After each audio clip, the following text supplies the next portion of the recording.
మీ business ఏదైనా మీ ఊర్లో promotion చేయాలంటే అది సుమన్ టీవీతోనే సాధ్యం. ఇప్పుడే సంప్రదించండి. Right, welcome to Suman TV. నేను మీ చందు యాదవ్. గత కొద్ది రోజుల నుంచి జీవీఎంసీ మేయర్ పీఠంపై ఉత్కంఠత నెలకొంది. దానికి సంబంధించి అయితే ఈ రోజు పూర్తి స్థాయిలో ఉత్కంఠత అంతా కూడా వీడింది.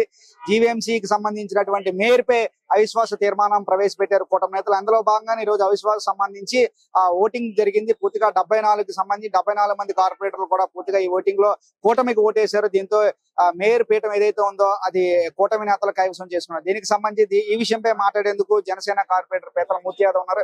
సార్ చెప్పండి, అసలు గత కొద్ది రోజుల నుంచి కూడా ఈ మేయర్ పీఠంపై సస్పెన్స్ నెలకొంది. ఈ రోజు అయితే సస్పెండ్ దీన్ని ఎట్లా చూడొచ్చు? ఏదైతే జనసేన, టీడీపీ, బీజేపీ కార్పొరేటర్లు అందరం కూడా ఎక్సెప్షన్ సభ్యులతో సైతం అవిశ్వాస తీర్మానాన్ని గౌరవ మేయర్ మీద ప్రవేశపెట్టామో 4 ఏళ్ల పాటు ఏ వార్డులో కూడా అభివృద్ధి పనులు నోచుకోలేదు. పూర్తి స్థాయిలో వార్డులన్నీ కూడా చాలా దయనీయమైన స్థితిలో ఉన్నాయని చెప్పి ఎప్పటికప్పుడు గోడ వెలబెచ్చుకుంటున్నా ఏకపక్షంగా ఆ 4 షాడో మేయర్లు వార్డుల్లోనే 100 కోట్ల పైగా అభివృద్ధి పనులు చేపట్టడం, మిగతా వార్డుల్లో ఉన్నటువంటి వార్డు మెంబర్లు ఎవరిని కూడా పట్టించుకోకపోవడం అన్న దాని మీద పూర్తి స్థాయిలో వార్డు సభ్యులందరూ పార్టీలకు అతీతంగా అవిశ్వాస తీర్మానం పెట్టడం జరిగింది. ఇవాళ కూటమి నేతలు అందరూ కూడా కార్పొరేటర్లు, ఎక్సెప్షన్ సభ్యులు అందరూ కూడా పెద్ద ఎత్తున ఇవాళ హాజరయ్యి అవిశ్వాస తీర్మానాన్ని ఇవాళ గెలిచాం. ఎంతమంది హాజరయ్యారు? ఎంతమంది ఓట్లు వేశారు సార్? 74 మంది సభ్యులు హాజరయ్యాం. కోరం ఉండాల్సింది 74 మంది. 74 మంది పూర్తి స్థాయిలో అవిశ్వాసానికి ఏదైతే మద్దతుగా ఓటేయాలో ఓటేశారు. ఇప్పుడు రేపు రానున్న ఎన్నికల్లో జనసేన పార్టీకి గానీ లేకపోతే కూటమికి సంబంధించి ఎవరెవరికి డిప్యూటీ మేయర్ల పదవులు వచ్చే అవకాశం ఉందంటారు?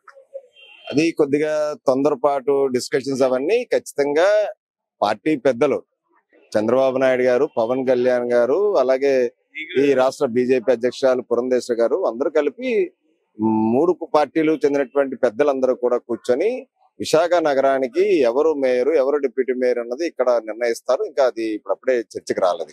అయితే ఈ రోజు జరిగిన సమావేశానికి వైసీపీ కార్పొరేటర్లు ఎవరు కూడా రాలేదు. ఇంతకు ముందు ఎమ్మెల్యే మాట్లాడుతున్నట్టు మన వంశీకృష్ణ శ్రీనివాస్ యాదవ్ గారు కూడా మాట్లాడడం జరిగింది. ఆయన మాట్లాడుతూ ఏం చెప్పారంటే కూటమి ఏదైతే ఉందో అది ప్రజా విజయం, అందులో భాగంగానే వైసీపీకి ప్రజా వ్యతిరేకత ఉంది. ఆ వ్యతిరేకత వల్ల ఈ రోజు కార్పొరేటర్లు ఎవరు కూడా కౌన్సిల్ కి రాని పరిస్థితి అంటూ కూడా ఒక వ్యాఖ్యలు చేశారు. దాన్ని ఎట్లా చూడొచ్చు?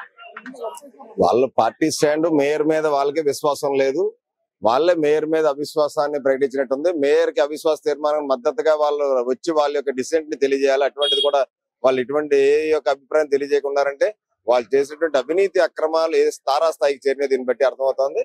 ఖచ్చితంగా ఏదైతే అవిశ్వాస తీర్మానం నెగ్గిందో ఇవాళ ప్రజల విశ్వాసం, ప్రజలు మా మీద ఉంచినటువంటి విశ్వాసాన్ని, నమ్మకాన్ని మేము ఇవాళ గెలిపించాం.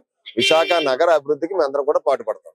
రేపు రానున్న రోజుల్లో ఏదైతే ఉందో వైసీపీ పార్టీ ఇప్పటి వరకు ఖర్చు పెట్టిన డబ్బుల పైన ఎంక్వైరీ చేసే అవకాశం ఏమైనా ఉందంటారా?